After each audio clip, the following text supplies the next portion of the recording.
এক সাহাবী রাদিয়াল্লাহু তাআলা আনহু এসে বললেন, ইয়া রাসূলুল্লাহ, আমাকে কিছু দান করেন। আ'তিনি শাইআন। বিষ্ণু বললেন, তুমি ভিক্ষা করো, তোমার ঘরে কিছু নাই? সাহাবী বললেন, লা ইয়া রাসূলুল্লাহ, কিছু নাই। বিষ্ণু ঈসা ইসলাম আবার প্রশ্ন করলেন, কিছুই নাই? সে বললেন, হ্যাঁ আছে। কি আছে? একটা জামা আছে, জামা, আর আছে একটা পানি খাওয়ার jug.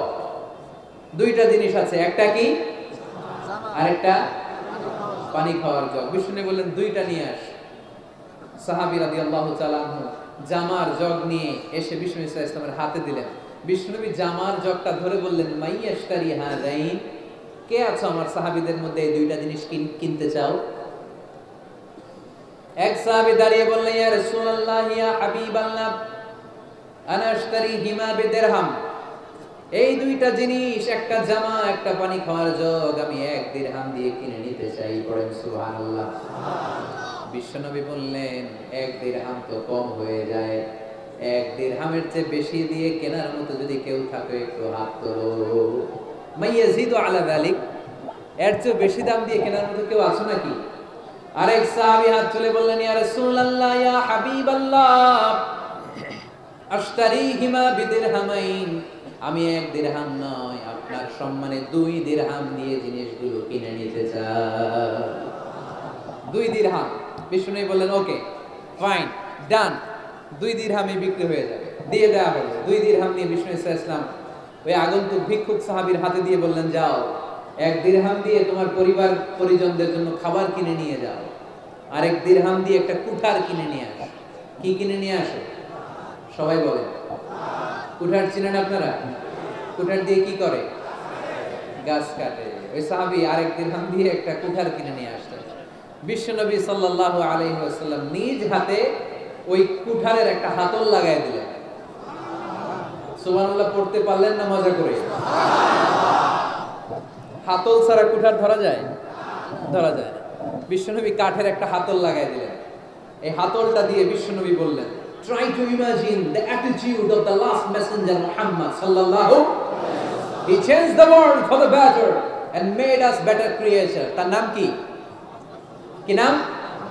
He was Muhammad sallallahu alayhi wa sallam.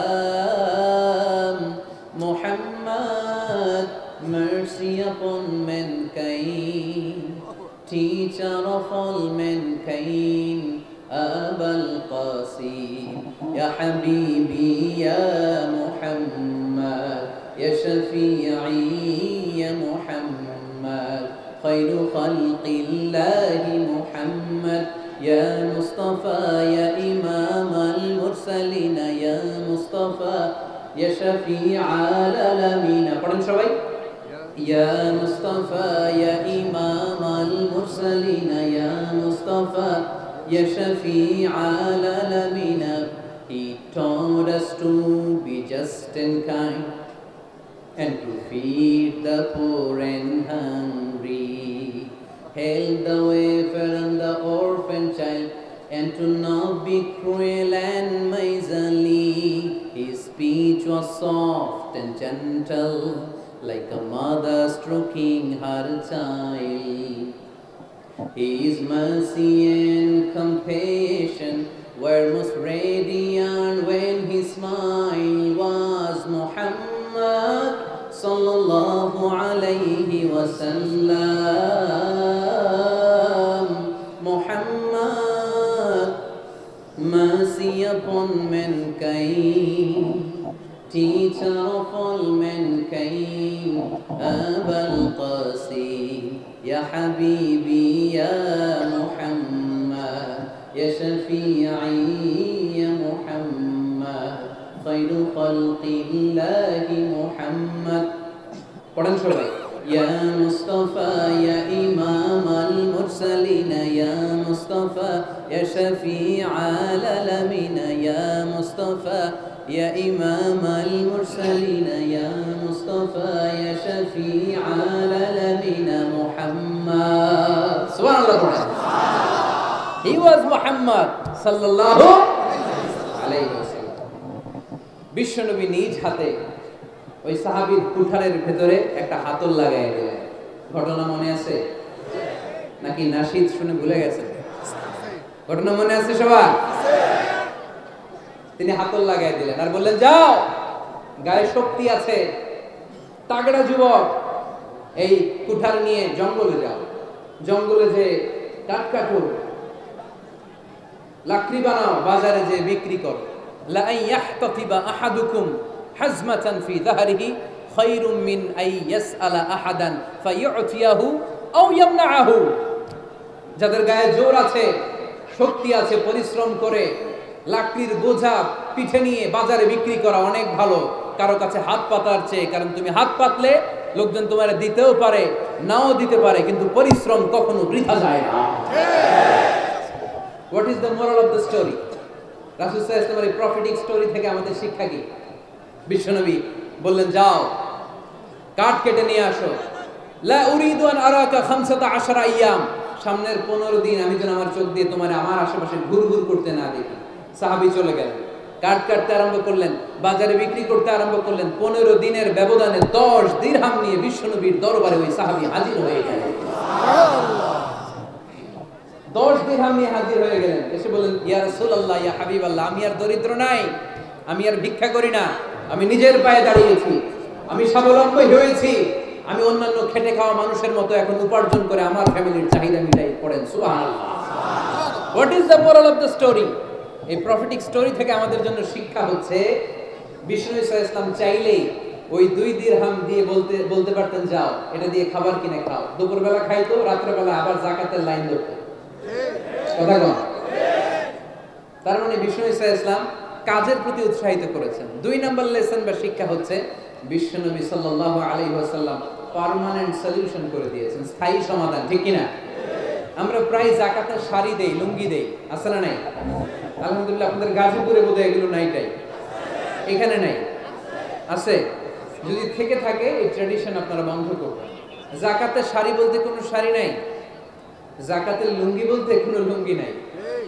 কারণ যাকাতের শাড়ি আর যাকাতের লুঙ্গি যদি আপনি বিতরণ করেন আর সামান্য সয়াবিন তেল আর চাল ডাল যদি আপনি প্যাকেট করে দিয়ে দেন, তাহলে 1 মাস পরে আবার যে সে আরেক জায়গায় যাকাতের লাইনে দাঁড় হয়ে যাবে। চিল্লা এখন ঠিক কিনা?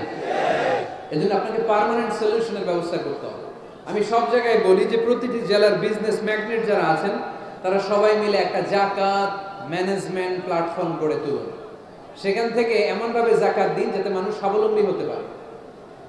স্বাবলম্বী বানানোর জন্য, দারিদ্র বিমোচনের জন্য যাকাত এসেছে, যাকাতের শাড়ি লুঙ্গি বিতরণের জন্য নয়। আর যাকাতের শাড়ি এত পাতলা, মশারি কি পাতলা, এর চেয়েও পাতলা। দেখছেন কখনো? এখানে একবার ধোয়ার পরে দ্বিতীয়বার পরা যায় না।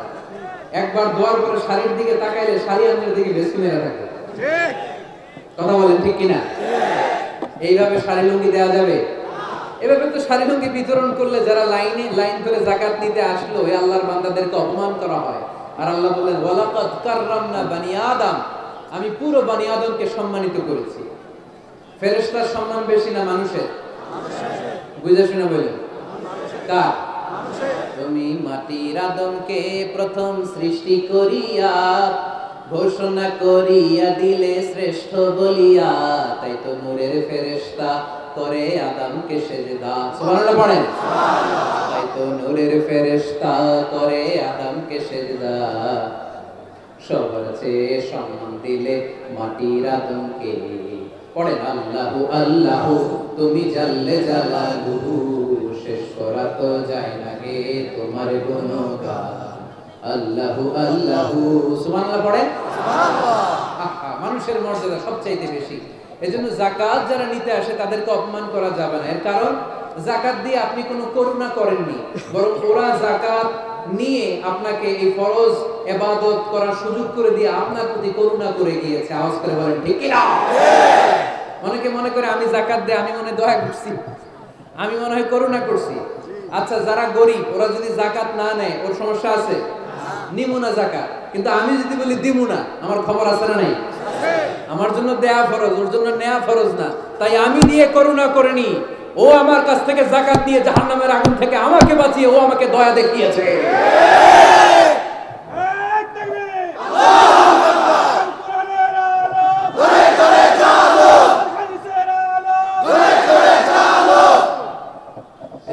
যাকাত দারিদ্র বিমোচনের জন্য। কিভাবে যাকাত দিবেন? আপনি যাকাতের টাকা দিয়ে খেয়াল করবেন, একটু ক্রস চেক করে নিতে হবে, ডবল চেক করে নিতে হবে। যেই ফ্যামিলিতে যাকাত দিবেন কর্মক্ষম উপার্জনের মতো করতে পারে এরকম ছেলে আছে কিনা, থাকলে ওর একটা অটো রিকশা কিনে দেন, সিএনজি কিনে দেন, ওই সিএনজি চালিয়ে ওর ফ্যামিলিটা দিব্যি চলে যাবে, ঠিক কিনা? ওর একটা অস্ট্রেলিয়ান গাভী কিনে দেন, ওই গাভীর দুধ বিক্রি করে ফ্যামিলিটা স্বাবলম্বী হয়ে যাবে, ঠিক কিনা? লক্ষ্মীপুরে আমি ওয়াজ করলাম, বললো হুজুর আমরা এভাবে একটা যাকাত ম্যানেজমেন্ট প্ল্যাটফর্ম গড়ে তুলেছি, এখানে আমরা টাকা জমিয়ে জমিয়ে আমাদের এলাকার যে সমস্ত ছেলেগুলো কর্মক্ষম, তাদের ঘরে টাকা পয়সা নাই, আমরা যাকাতের টাকা দিয়ে ওদেরকে প্রবাসী বানিয়ে দেই, বিদেশে পাঠিয়ে দেই, ওর কষ্টা অর্জিত সম্পদ দিয়ে ওর ফ্যামিলি এখন দেদারসে চলছে, কোনো যাকাতের লাইনে যে তারা নিজেদেরকে অপমান বোধ করছে না। এইভাবে যাকাত দিতে হবে। দিলটারে একটু খোলেন, হাতটারে একটু খোলেন, তাহলে হৃদয়টারে খুলে দিবে কে? আল্লাহ। দে যাকাত, দে যাকাত তোরা দে রে যাকাত, দে যাকাত, দে যাকাত তোরা দে রে যাকাত, তোর দিল খুলবে পরে আগে খুলু খাত, দে যাকাত, দে যাকাত তোরা দে রে যাকাত। পড়েন আমিন। এই যাকাতের মাধ্যমে আমরা আমাদের বাংলাদেশকে স্বাবলম্বী করতে চাই। রাজি আছেন সবাই? সংঘবদ্ধ প্রচেষ্টায় যাকাত আদায় করতে রাজি আছেন? বিশ্বনবী সাল্লাল্লাহু আলাইহি ওয়াসাল্লাম চাইলেই 2 দিরহাম দিয়ে বিদায় করে দিতে পারতেন, কিন্তু বিশ্বনবী সাল্লাল্লাহু আলাইহি ওয়াসাল্লাম তাকে কাজের প্রতি উৎসাহিত করলেন, পার্মানেন্ট সলিউশন দিলেন। এজন্য অলসতার সাথে ইসলামের কোনো সম্পর্ক আছে? আওয়াজ করে বলেন, অলসতার সাথে সম্পর্ক আছে? অলসতাকে জন্য আজকে আমরা কি বলে দিছিলাম? ভুলে গেছি? আরো জোরে। অলসতাকে আজকে আমরা নো বলে দিছি, আমরা কর্মক্ষম। আরে অলস তো হয় মুনাফিকেরা, অলস হয় কারা? ওয়া ইযা কামু ইলাস সালাতি কামু কুসালা ইউরাউনান নাস ওয়া লা ইয়াযকুরুনাল্লাহা ইল্লা ক্বালিলা। সুবহানাল্লাহ। মুনাফিকরা যখন নামাজে দাঁড়ায় অলস হয়ে দাঁড়ায়, সোজা হয়ে দাঁড়ায় না। মসজিদে নববীর কাতারগুলোর মধ্যে মুমিনদের সাথে যখন মুনাফিকেরা দাঁড়াতো, অলসের মতো দাঁড়াতো, দেয়ালের মধ্যে হেলান দিয়ে দাঁড়াতো। এরকম আছে না অনেকে? অলস। কিন্তু আমরা যারা মুমিন, আমরা নামাজে দাঁড়ালে কি আমাদের হৃদয়ে অলসতা আসে নাকি হৃদয়টা সজীব হয়ে ওঠে? আমাদের হৃদয়কে নামাজে দাঁড়ালে সজীব করে দেয় কে? আল্লাহ। ইয়াকিদু শাইতানু আলা কাফিয়াতি রাসি আহাদিকুম ইযা হুয়া নাম। আমরা যখন রাতে ঘুমোতে যাই, শয়তান আমাদের মাথার পিছনে অলসতার 3টা গিট মারে। কি মারে? এই যে রশি দিয়ে এরকম বাঁধে, যে এটার গাজীপুরে আপনারা কি বলেন? গিট্টু। হ্যাঁ, গিট্টু। আচ্ছা, তো শয়তান আমরা যখন ঘুমোতে যাই আমাদের মাথার পেছনে অলসতার 3টা গিট্টু মারে। আমরা যখন ঘুম থেকে উঠে ঘুম থেকে ওঠার দোয়া পরে আলহামদুলিল্লাহিল্লাযী আহইয়ানা বা'দা মা আমাতানা ওয়া ইলাইহিন নুশুর, আমরা ঘুমালেই 3টা গিট্টু মেরে শয়তান একটা মন্ত্র পড়ে দেয়, আলাইসা লাইলুন তাওয়িলুন ফারকুদ। আরে ঘুমা, অনেক লম্বা রাত। আরে ঘুমা, অনেক লম্বা রাত। আরে আরামসে ঘুম মার, অনেক লম্বা রাত। এই মন্ত্র পড়ে 3টা গিট মারে। আমরা যখন ঘুম থেকে উঠে ঘুমের দোয়া পড়ে ফেলি, একটা গিট্টু খুলে দেয় কে? আল্লাহ। আবার ঘুম থেকে উঠে দোয়া পড়ার পরে ফাইদা তাওয়াদ্দা ইন হাল্লাত উকদা, ওয়াশরুমে ঢুকে ইস্তেনজা করে যখন আমরা ওযু করে ফেলি, অলসতার 2য় গিট্টু খুলে দেয় কে? আল্লাহ। ফাইন সাল্লাত ইন হাল্লাত উকদা, ওযু করার পরে মুসাল্লা বিছিয়ে যখন নামাজের জন্য দাঁড়িয়ে যায়, অলসতার 3 নাম্বার গিট্টুটাও খুলে দেয় কে? আল্লাহ। ফাসবাহা নাশীতান তাইয়িবান নাফস, he become enthusiastic, he become very active, he become very energetic. Bishnu Islam বললেন তখন সে এনার্জেটিক হয়ে ওঠে, অ্যাক্টিভ হয়ে ওঠে, সজীব হয়ে ওঠে। তাহলে সালাত আমাদেরকে অলস বানায় না, সালাতে আমরা সজীব হই। সালাতে অলস হয় যারা মুনাফিক, তারা চিল্লায় বলেন ঠিক কিনা?